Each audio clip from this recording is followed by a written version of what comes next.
my vision was now to bring on very masculine fathers that were like me, that didn't feel like they had an issue or didn't feel like they needed help.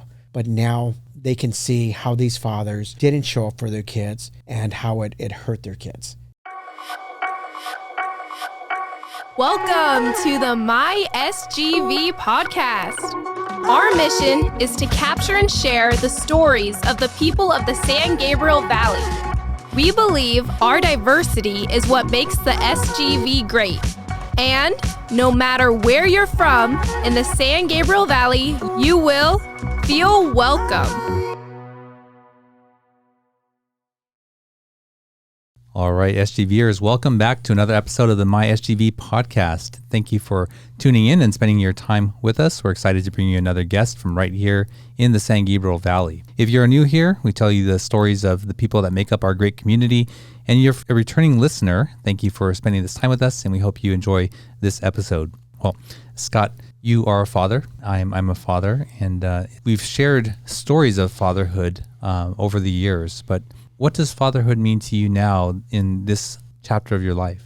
I think it's still, the most important, most wonderful thing that I ever experienced. Obviously, I'm at a different vantage point. I'm not raising a child anymore or children, but you still every day go to bed, thinking and wanting that the very best happens for them. It's just such a universal thing, It's like not even me that thinks like that. It's just so universal, Sure. Isn't it? Yeah.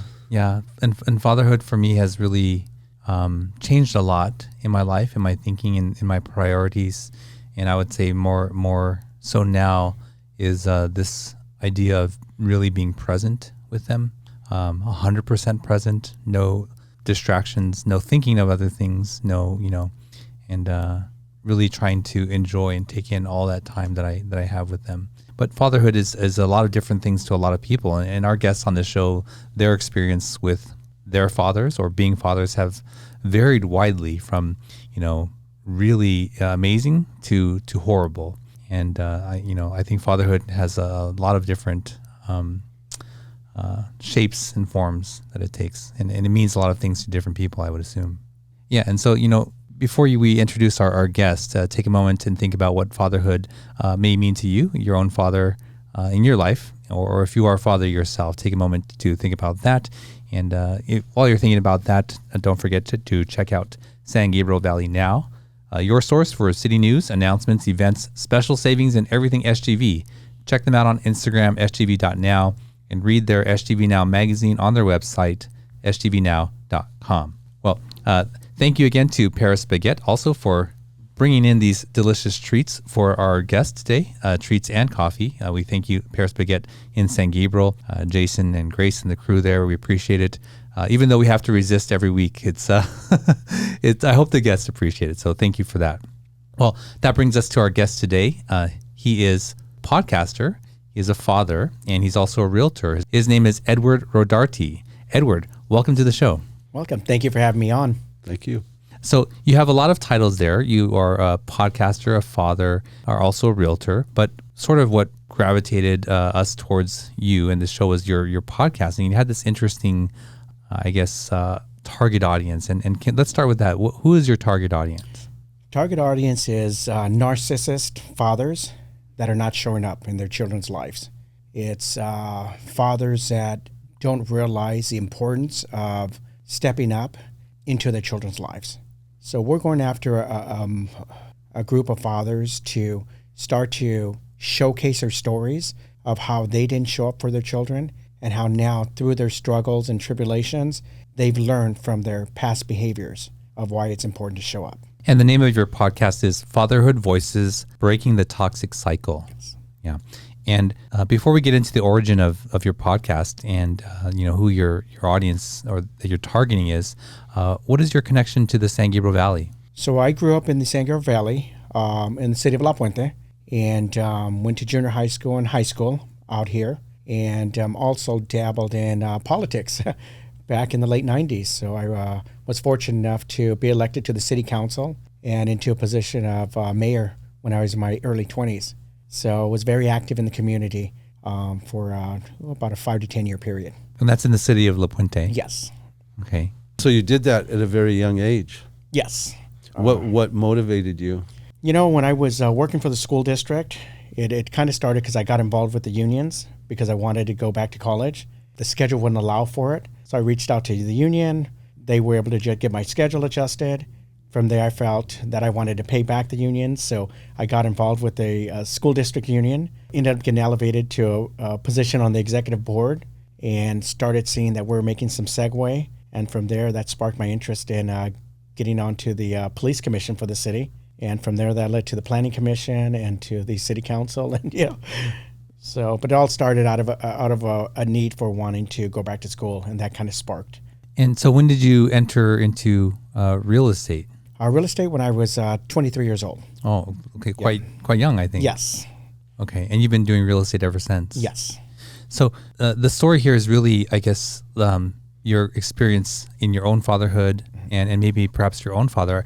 I know you spoke of a story with your own children, but take us back to growing up. What was life like with your own father or your family growing up in La Puente? Okay. So with me, my father wasn't always as present as I wanted him to be. So I never learned how to change a tire or to change oil. The basics that you would think. You look at these movies or TV shows and you think what a father's supposed to represent or show up as. That didn't happen for me. My father was consumed with other things, and it never felt like I was me or my brother were a priority in his life. Mm. And were you aware of that when you were younger, when it was happening? I was, and I think that's what caused me to act out. I was fortunate enough that my mom stepped in and was my mother and my father during that time for me and my brother.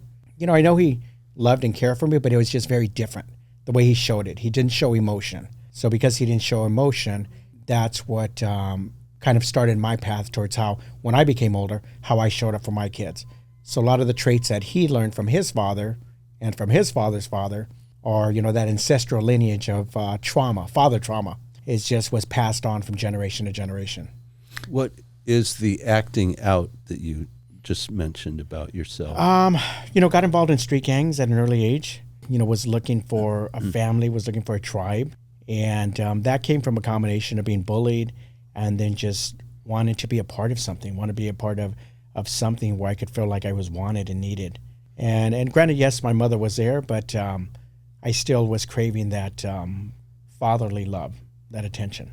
And when you say didn't express emotions, did you mean like at all ever, or like he didn't like hug you or say he loved you or expressed in that way to Exactly. you? Hugging was foreign. Saying I love you was almost non-existent, and definitely no emotion. At any time in your life, not just when you got a little bit older, but you don't remember that as a younger child either? No, I don't.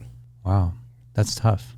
So I'm not a psychologist, so this is my armchair psychology. I see maybe the teenagers who are in trouble are really searching for a reaction to get someone to say that, hey, I see you and I care.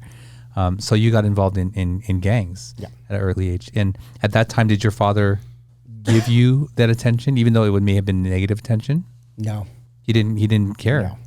He Wow. just stayed silent. Who was your father? What kind of job did he have? Was he always part of your family, but just distant? He was always part of the family, but just, distant, just more into drinking and just his friends and so forth. And he worked in aerospace. So he was a technical or professional person? Yeah. But it just, just the way he grew up is, that's the way that they showed, love in the Rodarte household. It just wasn't very affectionate. There weren't a lot of emotions. So I remember some moments as a child and so forth, but really as far as feeling like the love and the hugs and kisses, that didn't show So up. you felt that, you experienced it, you were able to realize that they were not hugging you or saying I love you. Oh, did your mother do it? Or My mom didn't really say I love you, but I knew she cared. But it was also very different. Like love was just expressed very differently in our household. And I can't honestly say that I knew at the time that I was lacking that love. It's not till later on when I showed up for my kids that I realized the damage that it did to me and then to my children. And that's how I feel too. I mean, I didn't realize until I was an adult. Maybe I didn't realize how unusual it was that my parents never said I love you or never hugged me. I didn't realize that. But now as a parent, I can see that.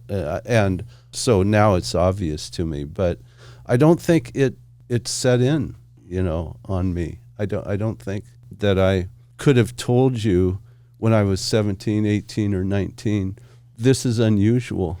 It's just the way it was. I'm asking this question as a way to share with the other audience and other fathers and families.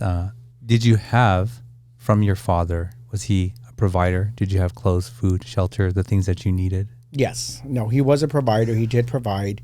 And they did, we did go on vacations and so forth in my younger years, but I just developed this hate for my father just over the years.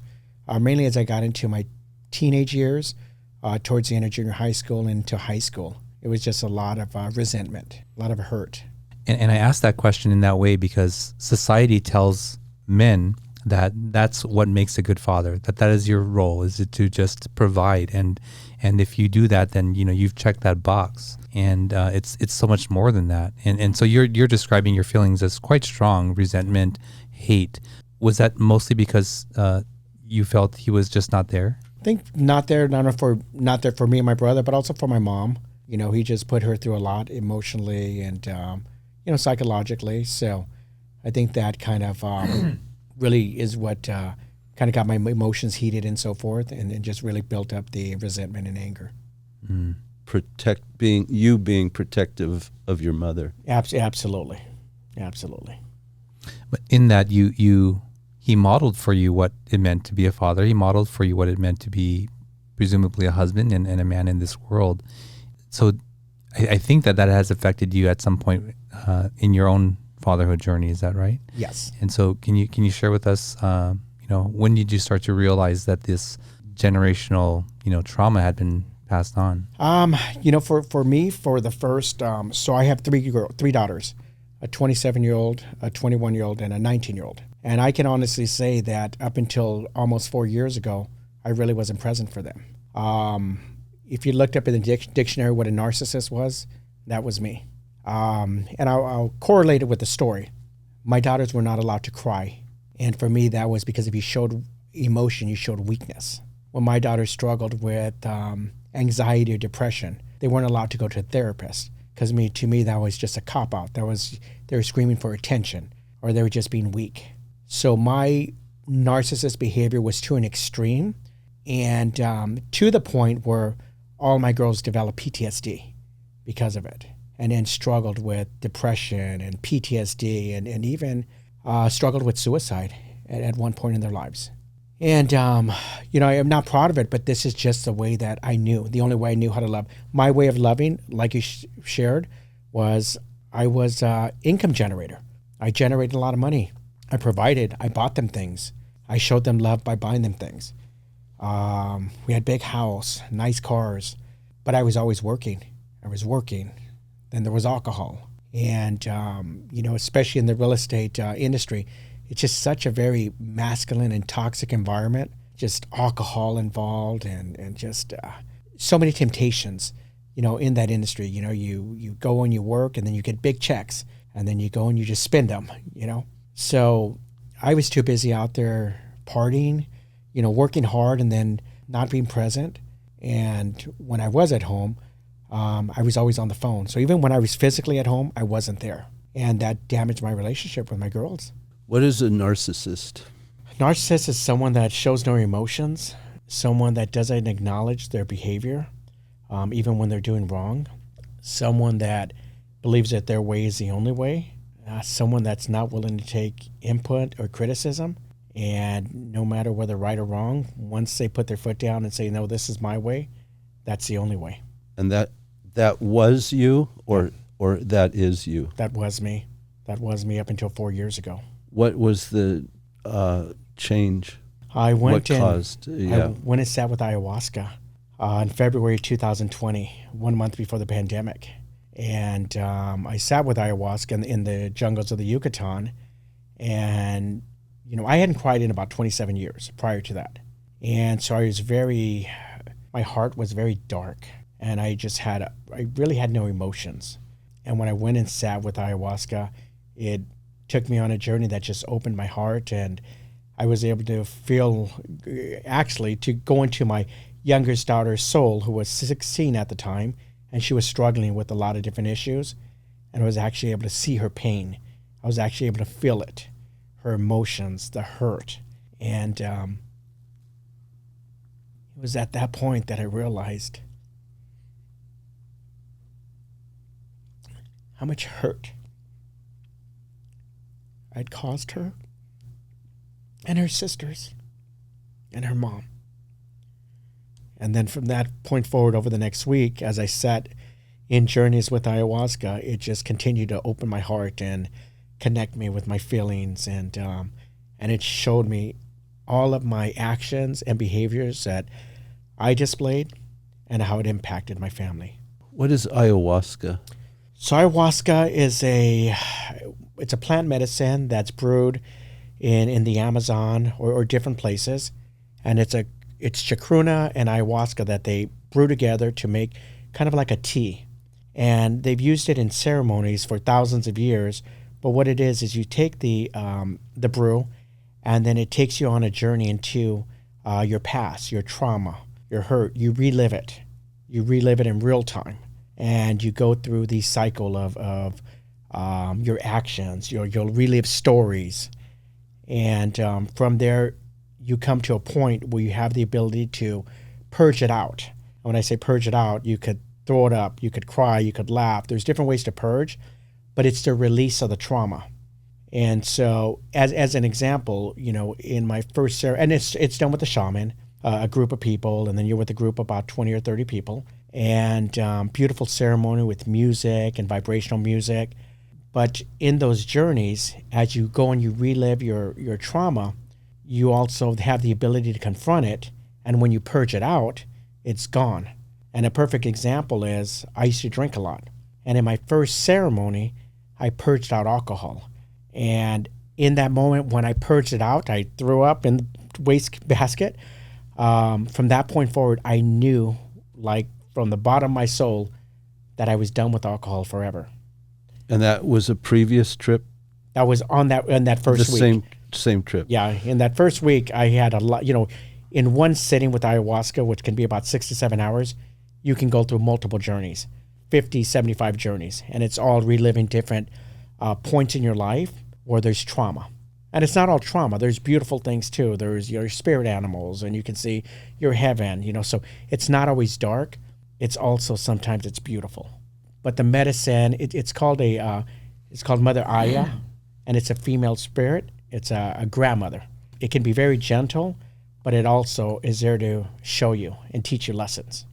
Before you took that journey, you knew then that there was something about you that you had to change? I actually didn't. It's kind of weird the way it happened, because I thought nothing was wrong with me. I mean, I was providing for my family and kids. I was making good money. We had all the things, the possessions. I went because a good friend of mine was going through a real bad divorce. And so he started his journey, and it opened him up and made him vulnerable. And he saw that, the pain that I was going through, and he invited me to go. But I was building an app at the time, a real estate app. And the place that I went to focused on entrepreneurs from the Silicon Valley. So my initial intentions for going weren't to heal myself. It was to go and build relationships to help get funding for this app that I was building. There was a dieta, there were books you were supposed to read. There was a whole process, and I wasn't all in.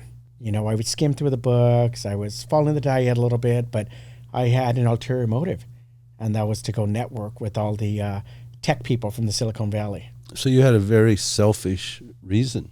Oh, absolutely. And somehow you were completely exposed. Oh, yeah. It did a number on me. And of course, your children were not with you at the time, but what happened after this trip? So when I went on my trip, I was separated from my wife. So we were on the verge of getting a divorce. My oldest daughter I hadn't talked to for 5 years. My middle daughter hated me. My youngest daughter hated me. My wife hated me. Sure, a lot of other people hated me, but it was just a very toxic. I was just in a very toxic place. And then when I went on the journey, it changed everything. I came back full of regrets. And I came back with empathy. I came back with wanting to ask for forgiveness. And from that point, I came back and I showed up just very emotional. They say you have ego deaths when you're in ceremony. And I had multiple ego deaths. And, my ego is what made me very successful, but it was also what contributed in a lot of my downfall over the years. And that's with family, my children. So coming back, now it was starting the process of healing, but yet nobody wanted to hear it. Well, I'm sure they didn't trust you. Absolutely. Earlier, you had said that you thought everything, that you were providing, you had all the things you were providing for your family.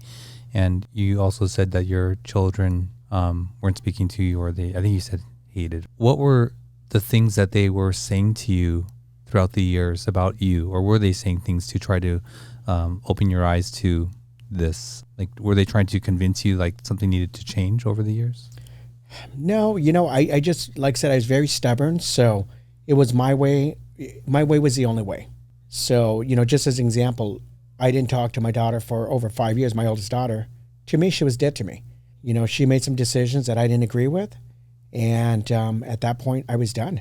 And we didn't talk.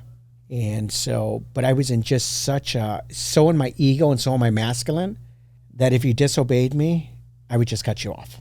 And even my youngest daughter didn't want me at the house. She wanted me gone. She wanted me to leave. And so that's what forced the move out about 9 months before I started my journey. Well, so even through all that, you before the ayahuasca, you weren't able to see or reflect inward. Everything was because of whatever their issues were. Exactly. Wow. And so when you come back, you have this revelation and you want to make amends with them? Yes. And what does that look like? Or what did that look like at that time? It was a very bumpy road. And believe it or not, my youngest daughter, who wanted me out the house, was the one that was the most understanding at the time. Like, just let him talk, let him speak. Because I came back with a lot of wanting to revisit situations and just let them know that how I showed up wasn't the correct way. But I also came back and wanted to put the past to rest because I couldn't change that anymore. And I wanted to focus on the present. And I think that kind of triggered things because there was still a lot of pain, hurt, and a lot of destruction from the past. And me not wanting to deal with the past anymore, I wanted to focus on the present. So it was a very bumpy road, and it took time. It really took action speaking louder than words, because I could show up and I could say things is one thing, but it's how I showed up and I presented myself and how I moved forward from that point forward. Not just talking, but through actions. It seems like space for them to be heard, possibly to vent, to heal about those events in the past would have been important to them. How were you able to allow that or create that? Or did you, given that you wanted to, sort of move forward, but maybe they had these things that they needed to heal from? The journeys, they sparked conversations that we wouldn't have before. So it allowed us to create this safe container to be able to reopen some of those wounds initially when I got back. And then there was a point where I felt like, okay, we'd already revisited this. It's time to move on. But they weren't ready to move on. And I didn't understand that at the time. I had come back with an open heart and now crying all the time and ready to be present and ready to be a father and show up. But they were just waiting for the medicine to wear off. And it wasn't that the medicine, it's just, it finally opened me up. It opened my heart up. Yeah, and so they needed to heal. They needed somehow, and did that?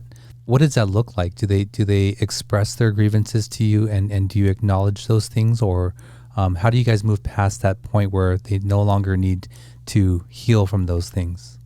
It's a work in progress. So I say we're a family that's healing. You know, my oldest daughter, we speak now. We talk every morning as she's on her way to work. 5 years ago, I never would have imagined that. You know, we were in such a bad place that we both wished each other dead. You know, I would have been fine if she would have passed away. She would have been fine if I would have passed away. So that's how strong the hatred was. And, you know, me and my older daughter, we still have some bumps, and we're still working our relationship. My youngest, it's gone a lot better, but it's a work in progress. It's a work in progress. Even with my middle one, it's still a work in progress. You know, sometimes I can fall into a place where I'll put my foot down, but sometimes they can come from a perspective of like, oh, there you go, reverting back to the way you used to be. And it's not that. I'm now trying to balance masculine with feminine energy, because I feel like I'm more in my feminine energy now as opposed to my masculine, but yet it's that balance. And that's one of the struggles right now. I see. And how about your wife? So you mentioned your 3 daughters there. And is it also a work in progress to heal that with her? It's been a work in progress. You know, we've been together for 33 years and married for 22 years. And, you know, I put her through a lot. Psychological, you know, emotional trauma. And, but she stood by. You know, she stood by. What are some of the demands that they may expressly say to you or say, you know, that sort of to keep you, you know, on this line of healing, you know, in this journey of the last 4 years? You know, it's been, so I've now sat with ayahuasca 27 times in 3.5 years. So I've gone all in with this. You know, I've done it all over the world. And then I also added psilocybin, which were mushroom ceremonies. Also, where I do them in a spiritual setting, where I go and sit with the shaman or facilitators to go in and work on, you know, like I said, before a lot of it was trauma. Now it's dealing with, I'm having these breakthroughs with business and so forth. But it's me continuing to do the work. And not just going and sitting with the medicine, but it's journaling. I've incorporated meditation now. Meditation's an important component into my daily life. Journaling. Taking time for myself. Self-love and personal growth. And really taking time to focus on me, because if I'm not at peak capacity, I can't show up and provide for my family. I see. Sorry, I'm just curious, and you know, you can choose to answer or not. How would you say the response to you know, your change has been, other than it's a work in progress? Like, are they hopeful now that like the future will be and is going to be different? Oh, it's a 360 compared to who I was to who I am now. It's a 360-degree change, and not only have my children seen it, my family, my wife, but also coworkers, clients, friends. They've watched the transformation, you know, and this is the new way that I would like to show up. I see. Know?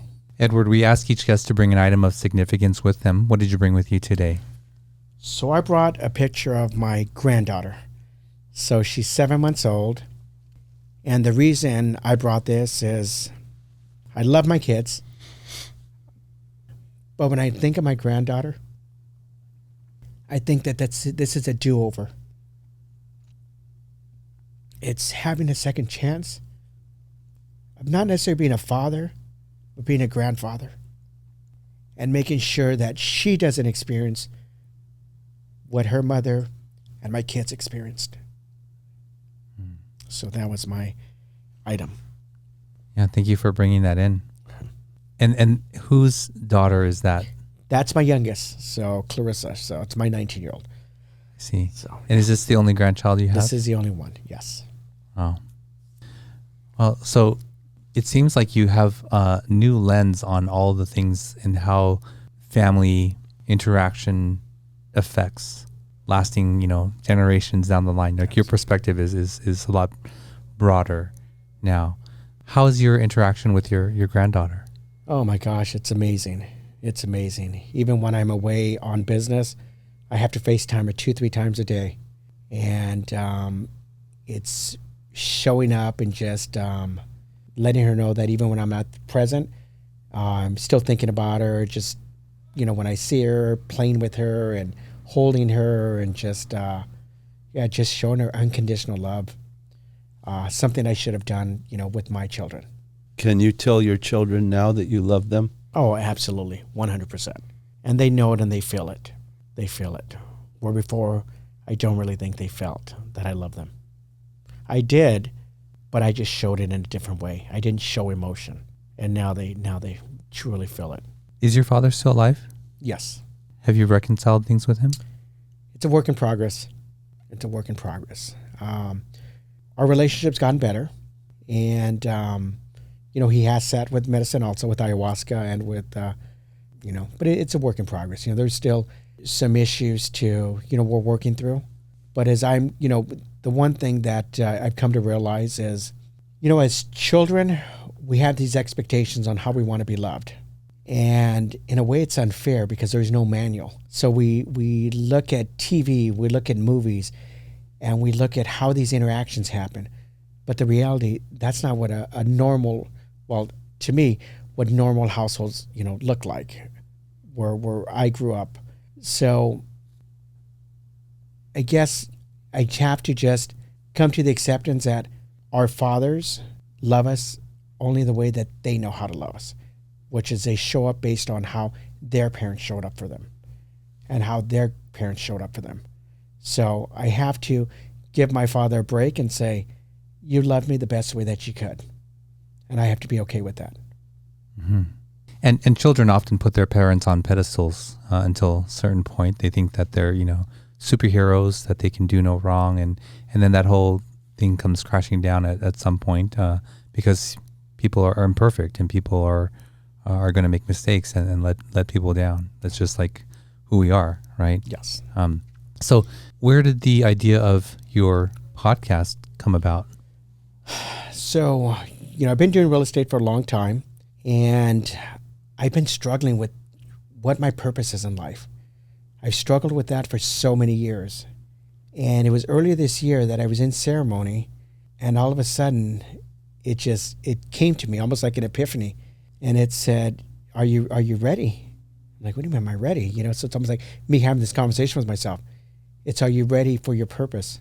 And then once I embraced it, it said, you were put here to help fathers heal the relationship with their children. And then it took me through a story, almost like a movie at 100 miles an hour, of just my interactions with my kids. And it showed me the good and the bad, more bad than good, because the good is, a story just started in the last couple of years. But then it showed that if you were able to come back and start to work on the relationship with your children, then anything is possible. And that's where Fatherhood Voices came from. It was from my healing with my children that sparked it. And so my vision was now to bring on very masculine fathers that were like me, that didn't feel like they had an issue or didn't feel like they needed help. But now they can see how these fathers didn't show up for their kids and how it hurt their kids.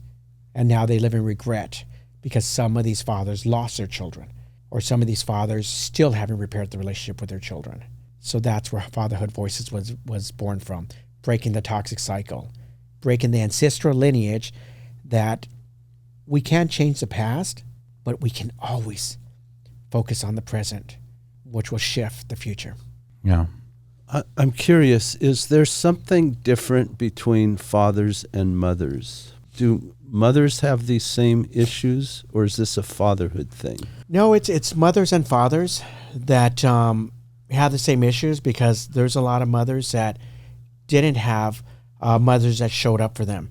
So they don't know how to love their children, and they're quick to push them off. And I've experienced, one of the things that we are doing is we've been bringing fathers on, but this week we're bringing on a few mothers that have struggled with trying to bond with their children, and mothers that had resentment because they didn't want a child, but then it happened maybe by accident. So now they're going through their journey of how to love. And so I didn't realize how big of an issue it was, but it's a pretty big issue that's going on, not only with fathers, but also with mothers. I think you said you had to understand your father did the best that he could. Is it acceptable that a father is able to say, I did the best that I could? I loved my children. Maybe they saw it, maybe they didn't, but I did provide and I did love. Is that good enough? It is, but I think it's just our hang-ups as children that feel that we didn't get that love or attention, and it's a journey that we have to go on, and I think my biggest obstacle, it's me holding myself up, and I know it is, but I'm just not quite there yet, because when I'm truly ready to forgive, I'll forgive and I'll put it to rest. I'm close. I'm a lot closer than I was years ago. Forgive yourself or forgive your father? I have to forgive myself first. I've got to forgive myself first, and then I can forgive him. I'll revisit your question or statement. I think it was a question with, I think you said, is it okay if you say I did the best that I could? And then I think about that, and I look at what my kids want, and then I would start from there and ask them that question. Did I do okay? Or did I do what you wanted, what you needed, I say that for myself because I don't want to give myself that out to say to them. And I'm not saying that either of you, but I'm reflecting on that question. I don't want to say to them, this is the best that I did, or I just did the best, what I knew how. And I hope that you are okay with it. I want to always continue to pursue what it is that they need, and how can I be show up for them how they need me to show up, not how I feel like I am able to. Like I need to show up how they need it. Edward, we're going to take a quick break, but when we come back, I'd like to get more into your podcast and sort of the thoughts and ideas around that and how that's going. But let's take a quick break, and we'll be right back. Okay. At Warmouth Law, they believe that just because you speak a foreign language, come from a different culture, or simply don't know how to navigate the legal system, that should not prevent you from compensation from injury or receiving benefits. Their multicultural staff have been helping SGVers like you for over 38 years. Visit law888.com or call them at 626-784-7017 and tell them you heard about them on this podcast. All right, we're back with Edward. Edward, before the break, we were talking about, I guess it was Scott's question about fatherhood, and we were going to get more into your podcast. But before then, when we come back from the break, we like to ask these questions from our little icebreaker card deck here, and you can choose to answer it or not, so no pressure. And they're just going to give the audience a little bit more insight into our guest and us as well. So here's the question. What is one family tradition you would like to carry on in the future? I'm going to say Christmas. Okay. Christmas has always been an important tradition, even when I wasn't necessarily present, because I always showed my love with things. So I always bought them things. So I knew at least during that time, there was a lot of love in the house, because Dad was buying them things, and I was a hero. But this year, we're actually doing something different. I was talking to my oldest daughter and my kids, is maybe we should make stuff this year and take away the whole corporate structure of how Christmas is just about buying things. And so I know my oldest daughter is going to be making me and her mom and her sister something for Christmas. Now I got to figure out how to convince my two younger ones, my 21-year-old and my 19-year-old, that we're going to make things as opposed to buying things this year. So good idea, though. Yeah.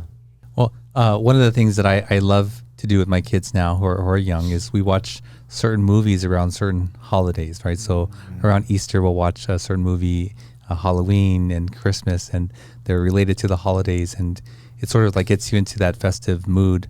And I like that, and I hope that continues as they get older. Maybe we can graduate from animated stuff to, more adult themes. But even if we go back to the animated films, I think that will be something fun to do together as a family. Yeah, Scott. Well, I actually don't have an answer, which probably tells you something about me. I've never been much into traditions or, holidays or that kind of thing. But I can't even honestly think of something, which is probably sad. No, that's okay. That's okay. Well, for our audience, what is one family tradition you would like to carry on in the future with your family? Let us know in the comments, and we'll read that in a future episode. Well, Edward, back to you and your podcast. So what is how do you generate the ideas or themes for each episode? We don't. I just, when I hear fathers share their story or somebody tells me, oh, this would be a good guest, we just bring them on and let them tell their story. There's no script. It's just come on, and the 3 questions we pose is, how was your childhood? How did your father show up? And then how did that impact your relationship with your kids? And then we just allow it to go from there based on the stories, sometimes the trauma, and sometimes the good memories. And I also see on your social media that you're putting out these little snippets of inspiration, positive insight into fatherhood. And where did you get the idea for that?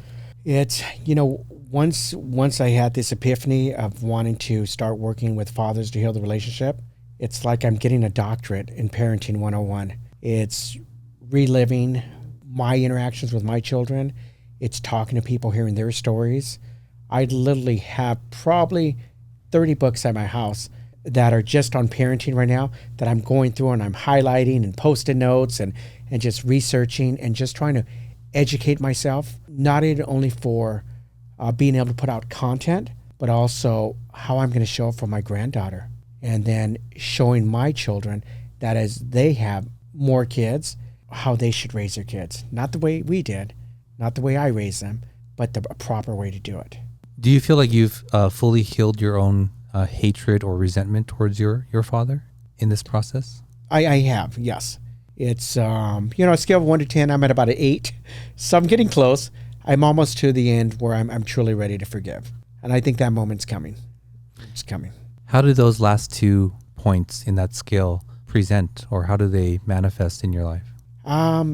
Still have a little bit of resentment sometimes, I just came back from a journey last week in Costa Rica, and my father showed up again in journey. The question that came, because when I go on these journeys, when I'm in ceremony, I journal. And even though it's scribbly, I go back and reinterpret it. But one of the questions came up was, are you proud of me? And I know he's proud of me because he always tells other people how proud he is, but I very rarely hear it from him. So he can speak in third person, but for him to say to me, it's always a struggle, it seems like. And the other thing that came up in ceremony regarding my father was, my expectation is I want to call from him every week. I want to call. But I also have to realize that if he doesn't call, I can pick up the phone and call too. So it's a two-way street. So even though I'm an adult and I'm just turned 50 years old, in some ways I'm still craving that attention from my father. Well, I want him to pick up the phone and call. But I have to realize that I can pick up the phone too. What do you say to fathers who may be out there and they've had difficulty expressing love to their kids, showing up, and maybe their kids are grown now and they think, well, now it's too late. I can't show up for them now. Like, I'm barely around them. What do you say to those fathers? Educate yourself.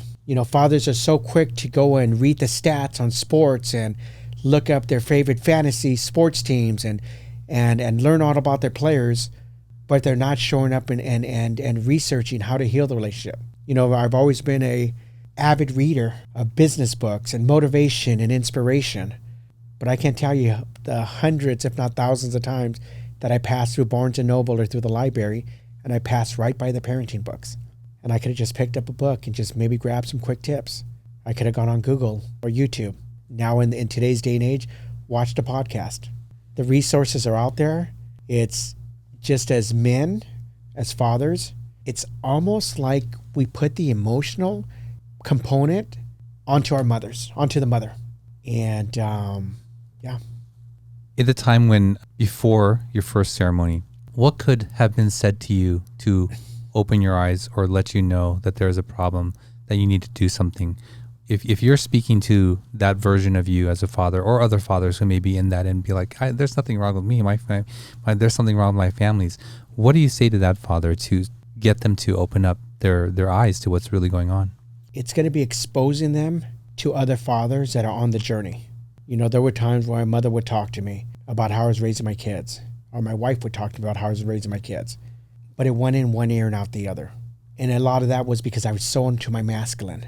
But if I would have seen other fathers like me express themselves it might have just cracked open that door to start the process of researching, or maybe just it might have sparked that whole process of curiosity onto maybe there's a different way to do this.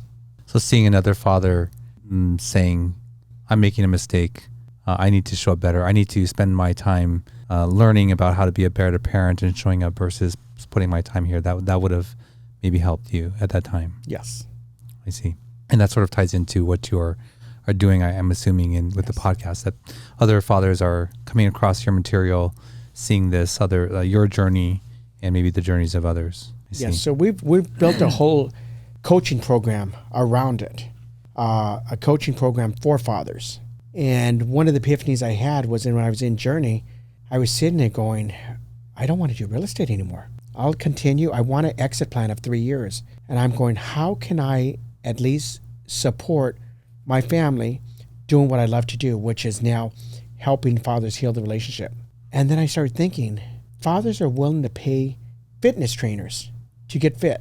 They're willing to pay good money to be able to get these fitness plans and diet plans to be healthier, fitter. Why wouldn't a father pay a little bit of money to learn how to father their child? And so that sparked into where it's not just a podcast anymore, but we're launching a program starting November 1st. And it'll have a low tier, mid tier, and a high tier offer, but all of it just starting the process of educating fathers and Zoom calls and putting fathers together with other fathers so they can share what's working, what's not, or just a safe place for them to just vent.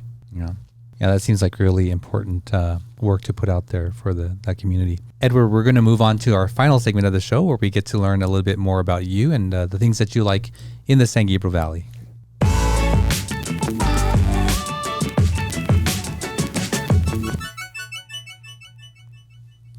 So, Edward, can you share with us your SGV three meaningful places or experiences here in the San Gabriel Valley? Absolutely. So number one would be the temple in Hacienda Heights. Mm-hmm. And, since I've started my journey with plant medicine and meditation and so forth, that's become a special place for me to go. It's a beautiful temple that just is very serene and very peaceful. And I love going there and just meditating. So you will go anytime? Is it open for you at any time? I don't think it's open anytime. I think there's set hours, but usually I go like midday. Mm-hmm. If I happen to be in the area and I'm in between clients, I make sure I rush over there to go sit there for at least 30 or 45 minutes. Mm. So that's my number one go-to place. Yeah. A food place. So number two would be Boston Lobster that opened up in Rosemead. Oh, yeah. Oh, my goodness. So yeah. I don't have to go to Puerto Nuevo in Rosarito anymore. Yeah. And don't have to go to Newport Seafood, even though it's an amazing place also. But Boston Lobster, just the way that they season their lobster and then just the way the spices and the mixes, it's just an amazing location. It used to be in a small little complex or mall right across the street here. Oh, really? Yeah, and they moved probably about a year ago over to Rosemead, took over that bigger space. Yeah, but you mentioned going down to Mexico, huh? Mm-hmm. Yeah, you would go down and have lobster. Would go down and have lobster in Puerto Nuevo. Yeah. I just went a week ago, just on the spur of the moment, just wanted to get out of town. Very big disappointment. Not like it used to be. Oh, is that right? Yeah, so I'm like, man, I could have just drove to Rosemead. It's been, right. 6 hours trying to cross back over the border. Yeah, right. You mentioned Newport Seafood. The chef that opened Boston Lobster used to work at Newport Seafood. Really? Yeah, and he left there, and they're now in the old Bahukas restaurant location. Yeah. So if you're an SGV, you know Bahukas. It was this, I don't even know how to explain it. They had so many. It was a tiki restaurant. Yeah. Yeah. And then how many fish tanks did they have in there? I mean, like hundreds, right? Yeah. And that big giant fish in the entryway. So. Yeah. And the third one would be Santa Anita Racetrack. So there was a point in time in my life where I owned some quarter horses with my attorney friend. Oh. And so that was neat to be able to go and sit in the owner's, circle restaurant and just watch the horses. And sometimes we had wins. And so they race quarter horses at Santa Anita? I don't know if they do anymore, but I know even up until about 6-7 years ago when I was still dabbling in that with him. Oh. Yeah, they were still doing quarter horses. And Los Alamitos also would race quarter horses, Yes. wouldn't they? Yeah. Yes. Okay. I don't know if that's still running. Yeah, I don't know. Yeah. That industry has changed. Yeah. But, so Santa Anita is still special. Yes, Yeah. absolutely. Do you still own the horses? No, not anymore. I'd like to get some again. So if anybody wants a partner, How did you do? I mean, it must be expensive. And can you recover your money? we did. It was in a group of 4 people, and then we bought the horse, and there was a shared expense for the training and the feeding, the boarding, and so forth. But surprisingly, we never went negative because we had more wins than losses. But then it just as they started having successes, they wanted to move into a bigger category, and I'm like, okay, no, I'm done. So it was a fun hobby. Yeah. To me, it was just fun. It was just neat to just go and we've had Santa Anita before as an SGV3, but never from an owner. Actually, we've had a trainer or a jockey, I believe. Anyway, mostly just commonplace bettors, gamblers. Yeah. Well, Edward, thank you so much for coming on the show and sharing your story with us and your journey from where you were before with your family to your plant medicine and what you're doing now with the podcast. If people want to get in touch with you or check out your podcast, what's the best way to do that? I would be on YouTube under Edward Rodarte, and or Instagram, it's Edward Rodarte _. But yeah, that'd be the best way to get it. And the podcast name again, one more time? Fatherhood Voices. Awesome. And it is on Spotify and iTunes and all the different platforms. Wonderful. Well, Edward, thank you so much for coming on the show. We really appreciate it. Thank you. Thank you. Well, there you go. Another episode in the books. Interesting story and journey. Maybe a lot of people, unfortunately, may be familiar with a father like that. But hopefully you've gained some insight and maybe even a resource for you if you're a father or if you know someone who may be struggling with something similar. There's resources out there. Personally, I think that it's never too late to learn, to grow, to seek out new ways of connecting with your children, even if they are adults. So thank you for spending this time with us. We do appreciate it. Don't forget to like, share, and subscribe. And if you want to check out our full catalog of episodes, check out our website, mysgv.net. And until next week, we'll see you then. Thank you for joining us on the My SGV podcast. Check out more of our content on our website, mysgv.net. This show was produced by Russell Mono and edited by Victoria Allers of Kind Monster Productions. If you'd like to join us next week as we capture and share more stories from our diverse community, feel welcome. Nice mother. No, kind mother.